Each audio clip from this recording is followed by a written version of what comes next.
Assalamualaikum warahmatullahi wabarakatuh.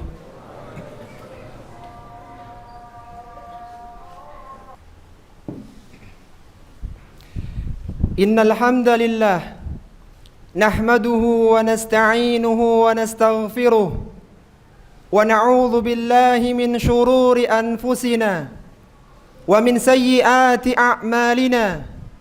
Man yahdihillahu fala mudilla lahu wa man yudlil fala hadiya lahu. Wa asyhadu an la ilaha illallah wahdahu la syarika lahu wa asyhadu anna Muhammadan abduhu wa rasuluh. Ya ayyuhalladzina amanu taqullaha haqqa tuqatih wa la tamutunna illa wa antum muslimun. Ya ayyuhan nasu attaqu rabbakum alladhi khalaqakum min nafsin wahidah wa khalaqa minha zawjaha wa batha minhuma rijalan katsiran wa nisaa'a wattaqullaha alladhi tasaaluna bihi wal arham innallaha kana 'alaykum raqiba. Ya ayyuhalladzina amanu taqullaha wa qulu qawlan sadida yuslih lakum a'malakum wa yaghfir lakum dhunubakum wa man yuti'illaha wa rasulahu faqad faza fawzan 'azima. Amma ba'du fa inna asdaqal hadithi kitabullah wa khairal hadyi hadyu Muhammadin sallallahu alaihi wasallam wa syarrul umuri muhdatsatuha wa kullu muhdatsatin bid'ah wa kullu bid'atin dhalalah wa kullu dhalalatin finnar. Ma'asyiral muslimin rahimani wa rahimakumullah. Allah Subhanahu wa taala akan mengangkat derajat orang-orang yang beriman dan yang berilmu beberapa derajat. Allah akan berikan kemuliaan kepada mereka baik di dunia maupun nanti di akhirat. Allah Subhanahu wa taala berfirman, "Yarfa'illahu alladhina amanu minkum walladhina utul ilma darajat." Allah akan meninggikan derajat orang-orang yang beriman dan yang berilmu beberapa derajat. Seorang tidak akan mendapatkan ilmu kecuali dia sempatkan waktunya untuk mempelajari ilmu agama, dan itu satu-satunya cara untuk mendapatkan pemahaman yang baik dalam masalah agama. Abdullah bin Mas'ud pernah mengatakan, "Alaikum bi ilmin qabla an yurfa'a rafa'ahu mautu ruwatihi wa inna ahadan lam yulad 'aliman wa innamal ilmu bit ta'allum." Abdullah bin Mas'ud radhiyallahu taala anhu, seorang sahabat yang wafat tahun 32 Hijriah di Madinah. Beliau mengatakan dengan perkataan yang sangat indah, hendaknya kalian mempelajari ilmu agama sebelum ilmu itu diangkat oleh Allah Subhanahu wa taala. Diangkatnya ilmu dengan diwafatkannya orang-orang yang mengajarkan ilmu. Dan ingatlah bahwasanya tidak ada manusia yang dilahirkan dalam kondisi berpengetahuan. Wa innamal ilmu bit ta'allum. Sesungguhnya ilmu didapatkan hanya dengan belajar. Seorang yang menuntut ilmu agama akan mendapatkan banyak kemuliaan. Berjalannya dia di majelis ilmu menjadikan dimudahkan jalannya menuju surga. Para malaikat-malaikat yang suci yang ada di langit akan meridhoi perbuatan mereka. Bahkan mereka akan dimohonkan ampun oleh penduduk langit, oleh penduduk bumi, sampai ikan yang ada di lautan. Karena demikianlah besar keutamaan menuntut ilmu. Sampai-sampai Al-Imam Asy-Syafi'i rahimahullahu ta'ala mengatakan, "Talabul ilmi afdalu min salatin nafilah." Menuntut ilmu lebih utama daripada salat sunnah. Maka pada kesempatan siang hari ini, marilah kita melihat bagaimana semangat para ulama-ulama terdahulu di dalam menuntut ilmu agama. Ma'asyiral muslimin rahimani wa rahimakumullah. Jabir bin Abdullah radhiyallahu taala anhu, seorang sahabat yang wafat tahun 78 Hijriyah di Madinah. Beliau pernah mengkisahkan, balaghani hadithun an rajulin sami'ahu min Rasulillah sallallahu alaihi wasallam. Kata Jabir bin Abdullah radhiyallahu ta'ala anhuma, telah sampai berita kepadaku, ada satu hadis yang kabarnya ada orang yang langsung mendengarkan hadis itu dari Nabi sallallahu alaihi wasallam. Fashtaraitu ba'iran thumma shaddadtu alaihi rahli. Maka aku membeli seekor unta dan aku naikkan perbekalanku di atas unta tersebut. Fasirtu alaihi syahran hatta qadimtu ila Syam. Maka aku menempuh perjalanan 1 bulan sampai pada saatnya tibalah aku di negeri Syam.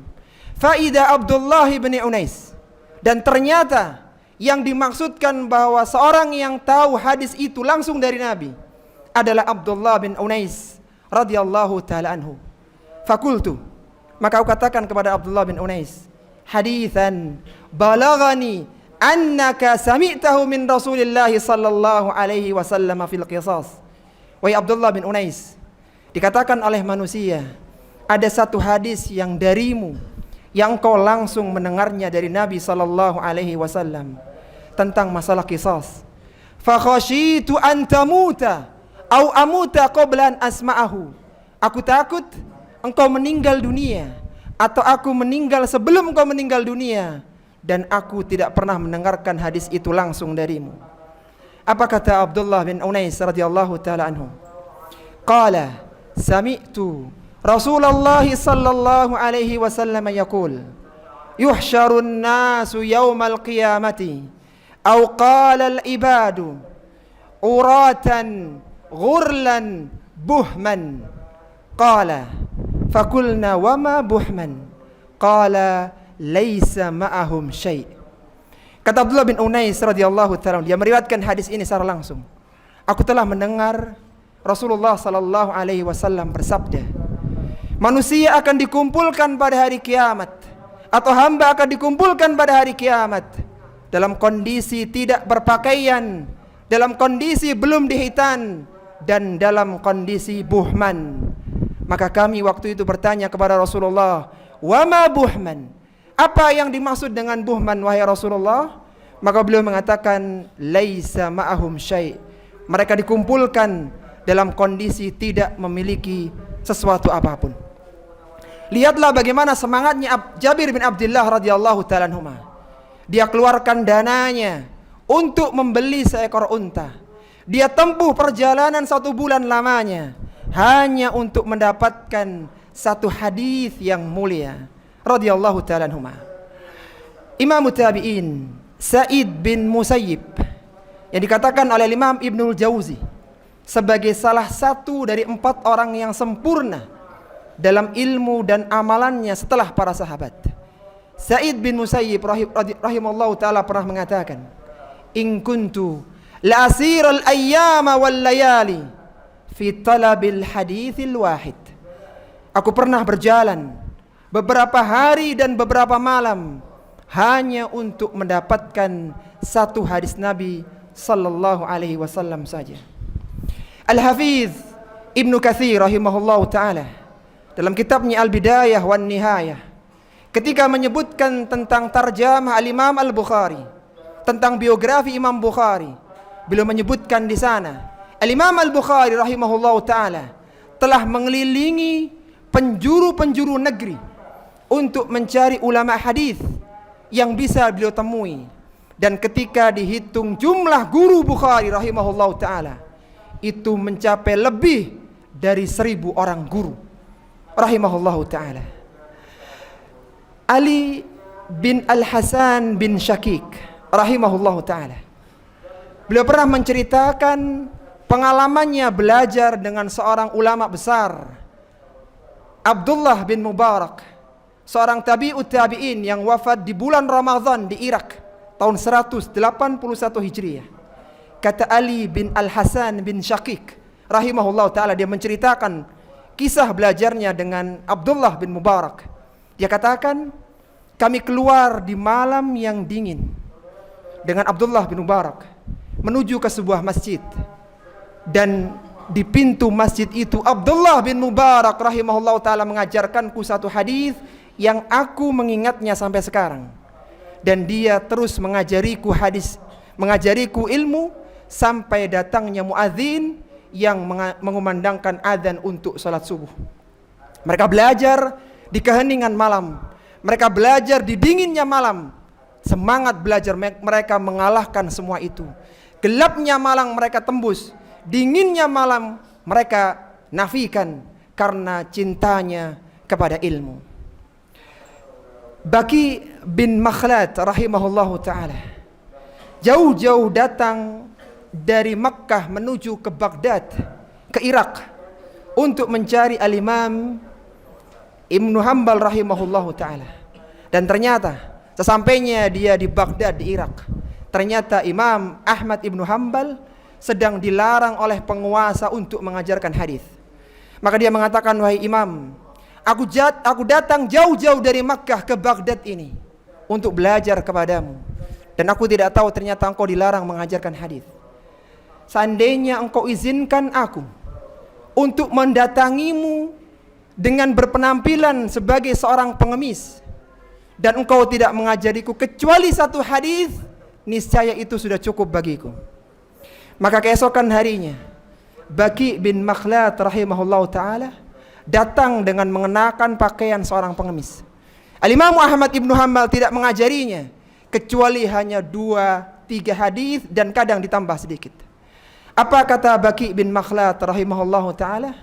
Dengan cara itu aku bisa mendapatkan 300 hadis langsung dari Al-Imam Ahmad Ibnu Hanbal rahimahullahu ta'ala.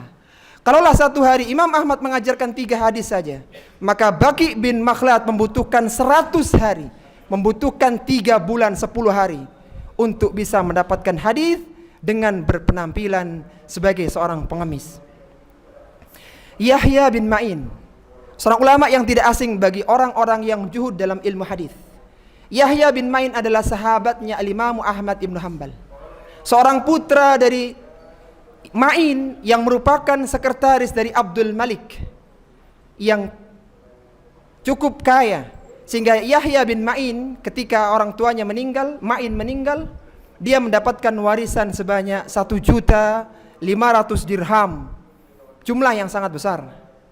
Dan Yahya bin Ma'in rahimahullah ta'ala menghabiskan semua harta warisannya untuk mempelajari ilmu hadis yang mulia, dan tidak tersisa 1% pun, 1 sen pun, kecuali sandal yang dipakainya.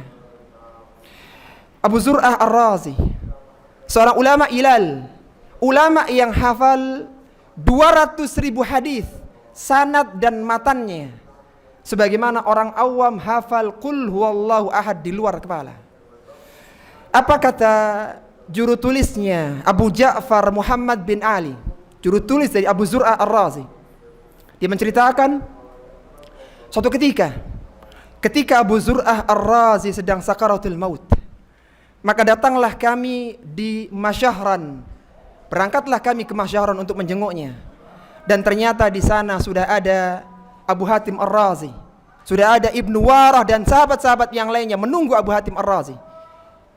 Maka kami malu, bagaimana kiranya kami bisa mengajari rekan kami, guru kami yang sudah hafal 200.000 hadis sanad dan matannya.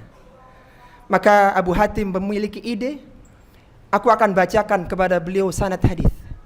Maka mulailah Abu Hatim mengatakan, haddatsana Bundar, haddatsana Abu Asim, haddatsana Abdul Hamid bin Ja'far, haddatsana Salih walam yujawiz. Dikatakan oleh Abu Hatim Ar-Razi rahimahullahu ta'ala, telah menceritakan kepada kami Bundar, telah menceritakan kepada kami Abu Asim, telah menceritakan kepada kami Abdul Hamid bin Ja'far dari Salih, kemudian dihentikan sanadnya. Abu Zur'ah Ar-Razi dalam kondisi sakaratul mautnya dia katakan, haddatsana Bundar, haddatsana Abu Asim an Abdul Hamid an Salih bin Abi Arib an Kathir bin Murrah an Mu'adz bin Jabal qala Qala Rasulullah sallallahu alaihi wasallam, "Man kana akhiru kalamihi la ilaha illallah, dakhala al-jannah, thumma tuwfiya rahimahullahu ta'ala." Kata Abu Zur'a Ar-Razi di tengah-tengah sakaratul mautnya, dia katakan, telah menceritakan kepada kami Bundar, telah menceritakan kepada kami Abu Asim, telah menceritakan kepada kami Abu Ja'far Abdul Hamid, telah menceritakan kepada kami Salih bin Abi Arib, telah menceritakan kepada kami Kathir bin Murrah dari Mu'adz ibnu Jabal. Dia berkata, Rasulullah sallallahu alaihi wasallam bersabda, barang siapa yang akhir ucapannya adalah la ilaha illallah, niscaya dia akan masuk ke dalam surga. Dan setelah itu beliau menghembuskan nafas terakhirnya. Beliau meninggal di penghujung tahun 264 Hijriah rahimahullahu taala. Aqulu qauli hadza wa astaghfirullahal adzim li wa lakum wa lisairil muslimina min kulli dhanbin fastaghfiruhu innahu huwal ghafurur rahim.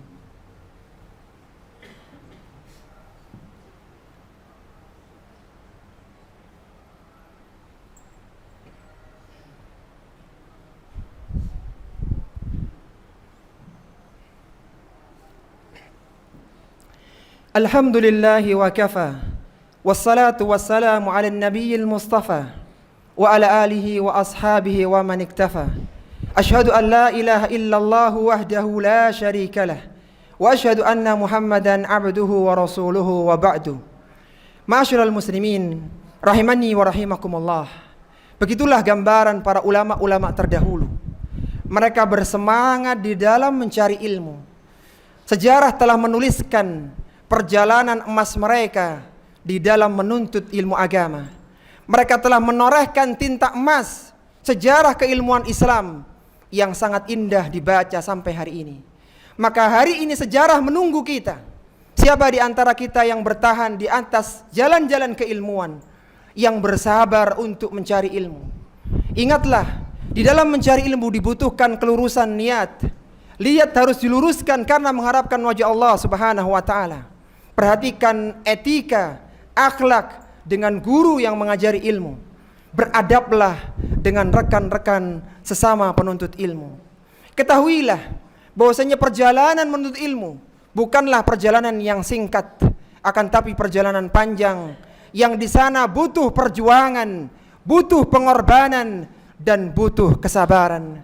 Maka jangan sampai kita yang berada di majelis yang mulia putus dari majelis ilmu, jauh dari majelis ilmu, tidak dikenal dari majelis ilmu karena sudah futur, karena sudah loyo, karena sudah kehilangan semangat untuk mempelajari ilmu agama. Kita adalah orang-orang yang dipilih oleh Allah Subhanahu wa taala. Kita dikehendaki kebaikan oleh Allah Subhanahu wa taala dengan dimasukkan kita di tengah-tengah kalangan orang-orang yang cinta dengan keilmuan.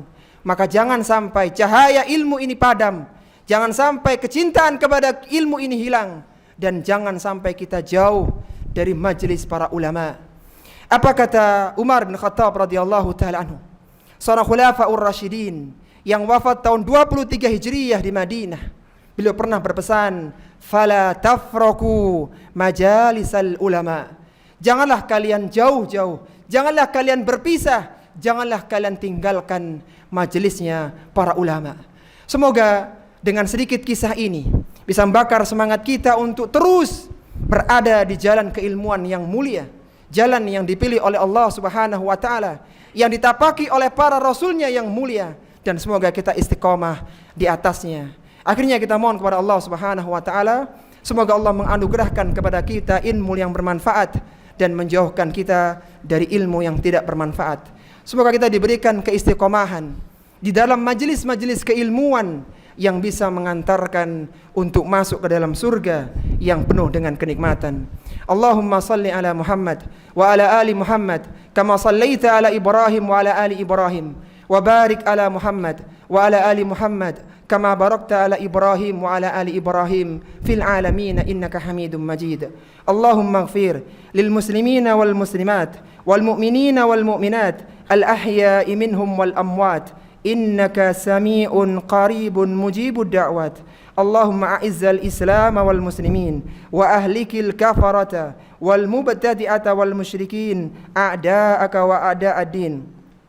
اللهم انصر من نصر الدين واخذل من خذل المسلمين.